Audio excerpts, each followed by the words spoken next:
They say if you want to be a great writer, you have to be an avid reader. And if you want to be a great filmmaker, you have to read a lot of screenplays and watch a lot of films.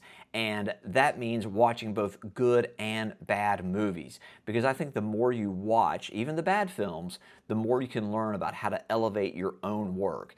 And I really think there's no better way of doing that than volunteering to be on a film festival screening committee, because you're going to get the chance to see things that no one else gets the chance to see, things that probably are not going to be at your local movie theater. I know I've seen films as a festival screener that even 20 plus years later still stick with me. I still think about them from time to time, and I remember how great those films were. But on the flip side of that coin are all the bad films that you do have to watch. Films that come from new filmmakers, people that are more on the amateur level that are just trying to figure things out. And let's be honest, we've all been there. I know I made a lot of mistakes as I was learning, and still probably do make some of those mistakes from time to time. But in every project that I do, I'm trying to find something to work on, something to get better. So I think that if you're a festival screener, and if you take the time to really sit down and watch a lot of films, you can see what works. And then you can see what doesn't work. And the more you see the things that don't work, you start to understand why the pacing didn't work here, the structure isn't quite right. And I know that that's been true for me as I've watched hundreds and hundreds of films over the years, narratives, documentaries, both shorts and features. There are just some recurring things that tend to pop up again and again that take me out of the film, right? That say to me, oh, this isn't quite up to par for a film festival. And so what I wanted to do in this video was mention some of the things that I've seen, some of those mistakes that you as a filmmaker can work on and address in order to really improve your projects as you move on in your career. Now, full disclaimer, this is all subjective. This is a creative business, right? So my opinion might be different from some other festival screeners' opinion. And that's what's great about being on a screening committee, is that you have an opportunity to really fight for the films that you believe in when it comes time to program the festival, and that you can hear where others might have liked a film that you disliked for whatever reason. So I understand we all have differences of opinion. What may take one viewer out of a story, another viewer might not have a problem with it. So I would love to hear from anybody else that's been on a film festival screening committee before. Put your thoughts in the comments on this video. Let me know, what else you might add to this list, and what you've experienced in your own time as a festival screener. So the first thing that I see time and time again from films that I've screened that aren't quite ready for film festivals is bad audio. And I think we can all agree that an audience is going to forgive flaws in the cinematography, right? They may forgive acting that isn't quite professional. But when it comes to audio, that's where audiences are more unforgiving. I mean, you have to have clean audio. And nothing would take a viewer out of a film quicker than audio that is too thin, audio that is too distant, audio that has different levels from shot to shot, audio that has just a lot of room noise in it. And so I think that if you are a new filmmaker, you're an amateur filmmaker, you're looking to really improve the quality of your work, start with the audio. Find someone that is a professional in this area that you might be able to recruit to come on board to help you in this space, right? Invest in the proper equipment. Take the time to learn how to do it and how to do it right, because bad audio is the first red flag that tells me, oh, this is an amateur production. The next thing I see when I'm screening films for festivals, more so in recent years, are drone shots. And more specifically, the overuse of drone shots. Now, I get it, you have a drone, you want to show it off, the shots look beautiful, they really elevate the look of any kind of landscape, cityscape, it just gives the film a whole different perspective. And I understand you want to use it. But what I'm talking about are drone shots just for the sake of having a drone shot, where you just want to keep using it as often as you can in the film, in places where it doesn't quite make sense to use one. And for me, in my opinion, if I see too many drone shots in a film, it kind of takes me out of the story because it's almost like I'm seeing drone shots for the sake of seeing drone shots, and it draws too much attention to itself and kind of takes me out of the film as a screener. It insists upon itself, Lois. So if you have a drone, great, use it. Just make sure that you use it strategically and that it makes sense for your film in the spots that you're using it. The next thing that I've seen in my time as a festival screener are really long opening credits sequences. Now this can really hurt your short film because running time is of the essence when you're making a short. You really want to keep it to about a 15-minute maximum run time. The shorter the better. It makes it easy for festival programmers to slot your film into the schedule. And so when I've seen short films as a screener, sometimes I'm looking at films that have minute and a half to 2.5 minute opening credits sequences for a short film, a film that may have a running time of 15 to 20 minutes. So what you want to do is get my attention quickly, get me into the story, move things along, and then I would say save your credits for the end.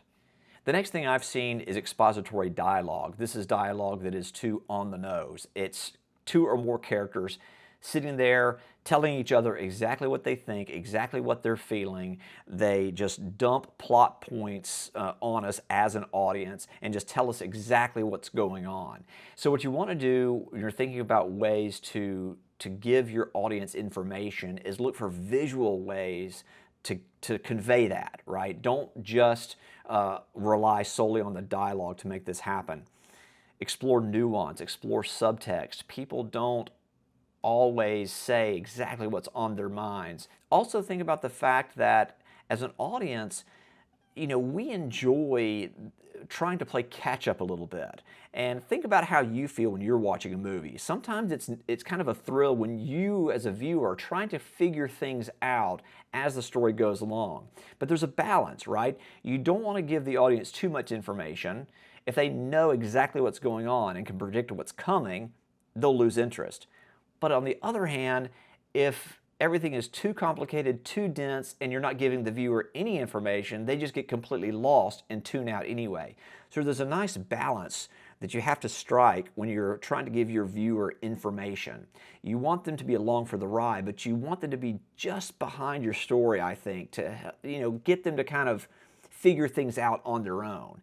So it's okay to leave things a little bit ambiguous. It's okay that you don't have to tie up, all the loose ends. But what you really want to do is avoid these long stretches of screen time where characters are just sitting, talking back and forth to each other, telling us everything that's going on and giving us all this information and backstory. Another aspect to a film that tells me it's more on the beginner level is that the filmmaker has paid no attention at all to production design. I've seen a lot of films that are shot up against blank walls. I've seen films shot up against plain brick walls. I've seen films shot in bare rooms where there's not a lot going on.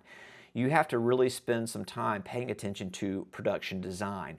Help us by building out the world. If a character is in his or her bedroom, it needs to look lived in. It needs to have decor that reflects the nature of the character, who they are, what they like, their tastes. The environment says so much about your story. The environment tells us so much about characters, even subconsciously. And I understand when you're working with little to no budget on these films, every resource can be a struggle to obtain. I get it. But if you go into a friend's house and your friend has said, yep, come on in, you can use my house, and you walk in and you say this will be a great location for my film, take a moment and look around and say to yourself, what can I bring into this space that can really heighten the world that I'm trying to build and really tell my audience more about the characters? And I think when you do that, even when you're working with little resources and no money, just by doing that, it can really elevate the story that you're trying to tell and the quality of the film overall. So pay attention to the production design. Maybe recruit somebody who has a good eye for that sort of thing. I myself personally, I have an idea sometimes when I'm going into a film of what should be in a space, but I bring other people in that can function as like art directors and production designers that can really take what I'm thinking and really bring it out and bring it out very, very nicely. The last thing I want to mention is the film's runtime. Now, I've seen feature-length films that I think really could have afforded a shorter cut. It's almost as if the filmmaker really wanted to have a feature under his or her belt, but maybe didn't have enough material, to make it happen. And so what they've done is they've really padded the film with a lot of exposition, a lot of on-the-nose dialogue, a lot of extemporaneous footage, scenes that really weren't necessary to move the story forward that have been kept in. And it really just slows down the pacing of the film. It kind of really just bogs everything down, and it just feels like it's an effort to get through it. Now, I'm not talking about films that necessarily have a slow burn. Like, I appreciate a film that takes its time, that's patient. I like long takes where the camera work is very slow and you kind of are just brought along slowly through the film. Like, there's a place for that. I love those types of films. But if you watch enough, you can feel the difference. And it's kind of hard for me to explain here in this video what I'm talking about, but there is a difference. Like, even in those masterclass slow burn films, I mean, everything in those types of films has its purpose, and it's there for a reason. But there are certain features that I've seen while screening for festivals that don't fit this mold, right? It just feels as though the filmmakers have really tried to stretch the material into a feature when there really wasn't a feature there. The same is true for short films that I've seen. Short films that run too long. A short film that really should be 10 minutes has been stretched out to 18 minutes. Let me just say this. I've seen some exceptional short films that are in that 20 to 25 minute range. I'm not saying you can't make a short that's 20 to 30 minutes. What I'm saying is that there needs to be, your film needs to be exceptionally good to justify the extra runtime, especially if your goal is to get into festivals. If that's not your goal, that's fine. But festivals, like I said earlier, really prefer films that are around 15 minutes max. Again, the shorter, the better. So whether you are working on a feature or a short film, I think a great exercise to try, and this is not my idea, I actually had a friend of mine suggest this to me when I was editing one of my short films, is take your film, make your cut that you have in mind, and then as an exercise, cut the absolute shortest version possible. So if you have an hour and 45-minute film in your head, and that's your first cut, fantastic. Now, as an exercise, see what an hour-long cut feels like, or an hour 10, that 15 minutes. If you have a 25-minute short film in mind, okay, great. Now cut together a 10-minute version. And what that does is, it forces you to really evaluate and examine everything that you put into your edit. And by cutting together a really just exceptionally short version of that edit, you can really then start to see, okay, do I really need this material here? Does this scene really advance the story? Do I need this piece of dialogue? Do I need this moment? Or can I do away with it? Now, obviously, that really short cut might not make a lot of sense.